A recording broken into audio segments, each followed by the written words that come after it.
En esta ocasión revisaremos un multímetro digital. Un multímetro digital es un instrumento de medición para registrar magnitudes eléctricas.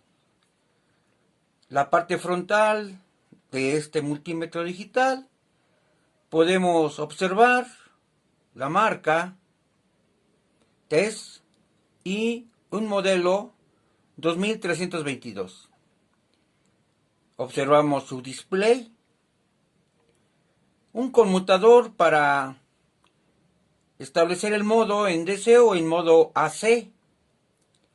También hay un conmutador rotatorio o selector de rangos, en el cual podemos nosotros con este selector seleccionar la escala que desea uno utilizar. ¿Cuáles son estas escalas? Veamos. Aquí tendríamos para hacer mediciones de corriente tanto en directo como en alterno. También podemos registrar frecuencia de nuestras señales variantes en el tiempo. Aquí aparece para hacer mediciones de circuitos integrados de lógica TTL, esto es lógica transistor-transistor. También aparece para registro de resistencias, para establecer la continuidad entre terminales, aquí se observa, para medir el voltaje de umbral de los diodos, también aquí lo podemos observar, o voltaje de umbral de los LEDs, o si se desea también el voltaje de umbral de las uniones de los transistores bipolares. Recordar que un transistor bipolar tiene dos uniones, la unión base emisor, la unión base colector. Enseguida aparece para medir la beta de los transistores bipolares, este es el NPN o el PNP. La beta también aquí se identifica como HFE.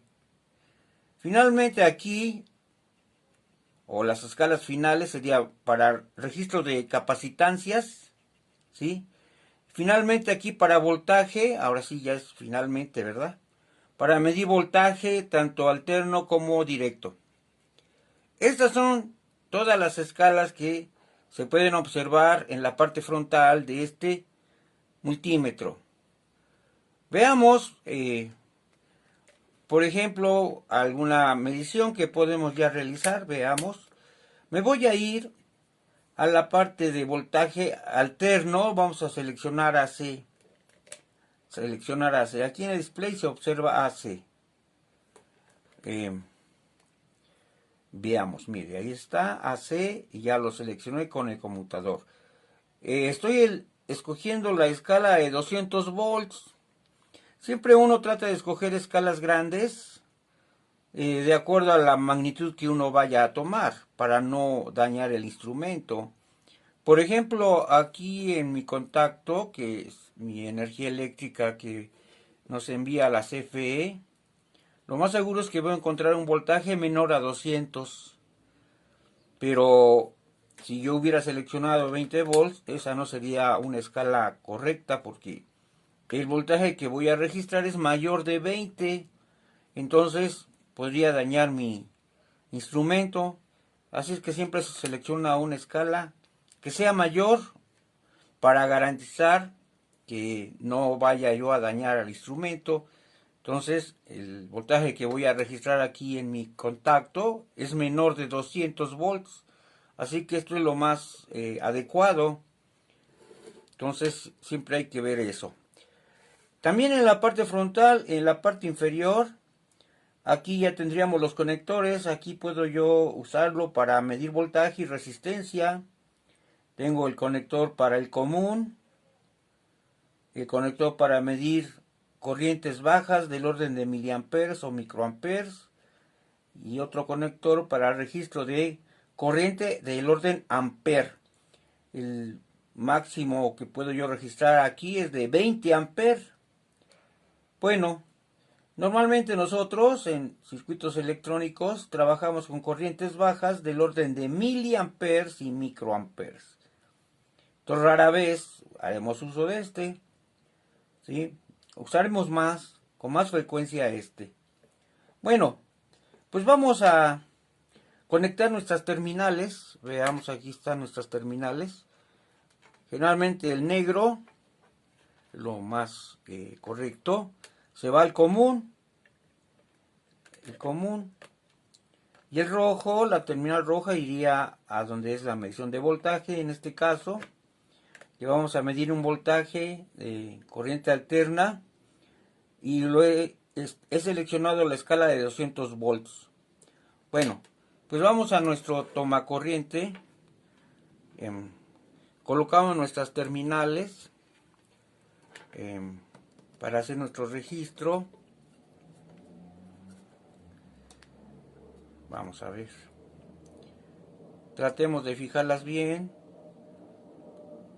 Ya se estabilizó. Ahí está 128 puntos. Bueno, el dígito decimal es el que ligeramente cambia.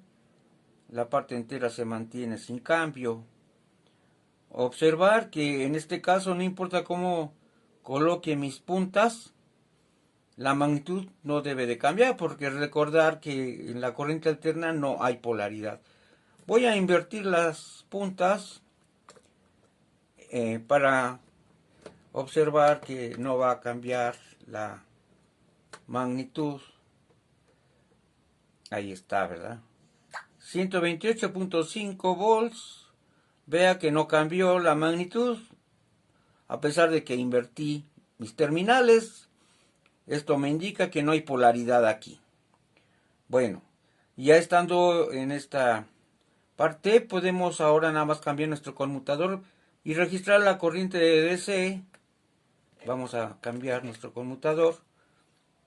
Bien, aquí ya estamos observando el modo DC y vea, aparece 0 volts en mi medición.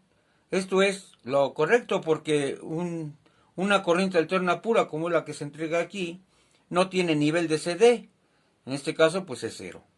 Entonces ya registré la componente alterna, que fue un voltaje eficaz el que yo registré, y ahora estoy registrando el nivel de CD. Vuelvo nuevamente a regresarme al modo AC, ¿sí? Y aquí tengo mi voltaje eficaz. Este es mi voltaje eficaz de mi contacto de energía eléctrica, o mi toma corriente. Bueno, pues ya he registrado tanto la componente alterna como la componente directa. Bueno, ahora revisaremos, pero la parte de DC, para lo cual haré uso de este eliminador de batería. Y podemos observar, ¿verdad?, que me dice que la entrada acepta un voltaje alterno de 100 a 240. Ya vimos que aquí registramos 128 aproximadamente. Y cae dentro de este rango, así es que no hay problema. Podemos nosotros conectar nuestro eliminador de baterías aquí, porque el voltaje que nos entrega nuestro tomacorriente está en el rango que nos marca el eliminador de baterías. Entonces el eliminador dice que va de 100 a 240 volts eficaces. Luego también me dice que esta señal acepta una frecuencia de 50 o 60 Hz. Bueno, podemos darnos cuenta, aprovechando que ya está aquí, veamos la medición de frecuencia. Vamos a ver cuál es la frecuencia. Normalmente aquí llegan 60 Hz. Vea, lo puse en la escala de 2 kHz. Y vamos a registrar la frecuencia de la señal que llega a mi toma corriente. Bien, ahí está. Vea que está en kilohertz. Y aquí marca 0.060 kilohertz, lo cual equivale a 60 Hz. 60 Hz. Entonces ya, aquí está la medición. Efectivamente, la señal tiene una frecuencia de 60 Hz o 60 ciclos por segundo. Bueno, ya hemos hecho uso de la medición de frecuencia. Entonces observe que yo lo puse en la escala de 2K. 2 kilohertz. Bueno, ya medí la frecuencia. Bueno, entonces quiere decir que no hay problema, puedo hacer uso de mi eliminador de baterías. Para este voltaje alterno tengo 0.5 de amper máximo. Y bueno, dice que me va a entregar a la salida un voltaje de nivel de CD de 12 volts, de acuerdo a lo que marca aquí mi eliminador, a una corriente de 1.5 amperes. Esto es el nivel de CD, o sea, la salida. Vamos a registrar a ver si cuál es el voltaje que presenta ya medido, ¿verdad? Porque esto es el que marca aquí la etiqueta, pero pues habrá que ver cuál es en realidad el voltaje que aparecería. Conectemos nuestro eliminador de baterías y antes de hacer la medición vamos a ponerlo en voltaje. Como aquí me marca 12 volts, pues vamos a colocarlo en 20 volts, vea. Pues no voy a exceder de 20 volts porque aquí me dice que me va a entregar 12, así es que no hay problema, escojo esta escala, que es lo más adecuada, ¿verdad? Y ya lo pongo en el modo DC. Bueno, entonces ya estando aquí, pues hacemos nuestra medición correspondiente del voltaje de CD. Y bueno, ahí está, 12.22 volts, 12.22 volts. Observar que el rojo va con el rojo y el negro va con el negro. Puedo yo invertir. Aquí yo estoy registrando una magnitud positiva, pero ahora si lo invierto, el rojo lo voy a poner en el negativo y el negro en el positivo de mi batería, de mi eliminador de baterías. Y vea, observa, si me entrega un voltaje negativo menos 12.22, porque aquí sí hay polaridad, ¿verdad? Aquí sí hay polaridad. Aquí, por el signo que aparece en mi medición, me dice que estoy poniendo al revés mis puntas del multímetro. Así es que entonces debo de intercambiar. El negro debe ir al negativo de mi eliminador de batería. Y el rojo debe ir al positivo para que me dé una medición positiva, 12.22 volts. Con esto me estoy dando cuenta que efectivamente hay polaridad en un nivel de CD. Bueno, pues ya hemos registrado algunas mediciones de voltaje tanto alterno como directo y también hemos registrado la frecuencia de esta señal que me entrega el tomacorriente. Partes importantes. Más adelante revisaremos el manejo de corriente, de medición de corriente, de voltaje de umbral, etcétera, ¿verdad? Entonces, para tener una mayor visión acerca del manejo y uso, sobre todo, de este multímetro digital. Por el momento, pues con esto es suficiente.